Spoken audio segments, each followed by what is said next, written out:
Le chupacabra. Un monstre moderne voit le jour. Le chupacabra est une créature nimbée de mystère. On dit qu'il habite les Amériques. Ce cryptide, c'est-à-dire une créature dont l'existence n'est pas prouvée, est lié à des attaques sur du bétail. Le détail le plus troublant est la façon dont l'animal est complètement vidé de son sang. Son nom, chupacabra, vient de l'espagnol. Cela se traduit par « suceur de chèvre ». Ce nom illustre parfaitement la réputation terrifiante de la créature. La légende du chupacabra nous donne des frissons. Elle nous fait nous interroger sur ce qui se cache dans l'ombre. Cette créature incarne nos peurs les plus profondes de l'inconnu. Le chupacabra nous rappelle que certains mystères restent irrésolus. Le mythe montre également à quelle vitesse les histoires peuvent se propager dans notre monde interconnecté. De Porto Rico au continent, propagation d'une légende. Le chupacabra est apparu pour la première fois à Porto Rico en 1995. Des fermiers ont retrouvé leur bétail mort. Les animaux présentaient d'étranges blessures par perforation. Tout le sang avait été drainé de leur corps. Les rapports faisant état de ces attaques se sont répandus comme une traînée de poudre. La peur s'est emparée de l'île.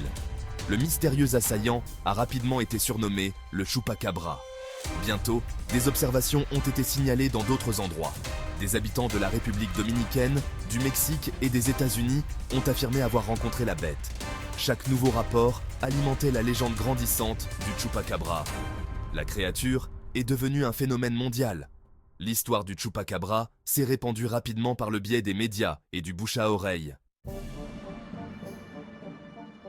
Observation et description. À quoi ressemble le chupacabra ? Il n'existe pas de description unique et universellement acceptée du chupacabra. Les témoins offrent des récits variables de son apparence. Certains le décrivent comme une créature reptilienne. On dit souvent qu'il a des épines pointues sur le dos. D'autres prétendent qu'il est glabre, avec une peau grise et coriace. Certains le décrivent même comme ayant des ailes. La taille du chupacabra varie également. Certains témoins rapportent une créature de la taille d'un petit chien. D'autres prétendent avoir vu quelque chose de beaucoup plus grand. Malgré ces incohérences, quelques fils conducteurs traversent de nombreux récits. Il s'agit notamment de yeux rouges perçants, de griffes acérées et d'une odeur nauséabonde. Des explications pour l'inexpliqué. La science rencontre le folklore.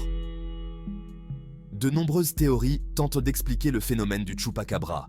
Certains pensent qu'il s'agit d'une nouvelle espèce non découverte. D'autres attribuent les meurtres à des prédateurs connus. Ils évoquent des coyotes ou des chiens sauvages atteints de la gale. La gale est une maladie de peau qui peut provoquer la perte des poils, des croûtes et un aspect décharné. Cela pourrait expliquer certaines des descriptions les plus étranges. Les scientifiques restent sceptiques. Ils attribuent souvent les observations de chupacabra à des erreurs d'identification ou à des exagérations.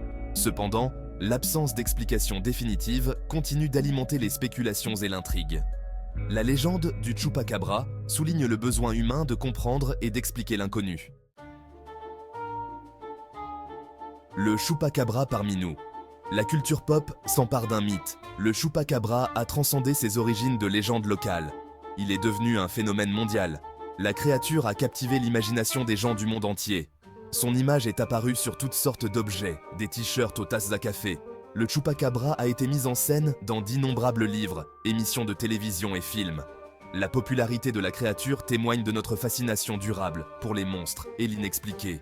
La capacité du chupacabra à inspirer à la fois la peur et la curiosité assure sa présence continue dans la culture populaire. Il nous rappelle le pouvoir du folklore et l'attrait durable de l'inconnu.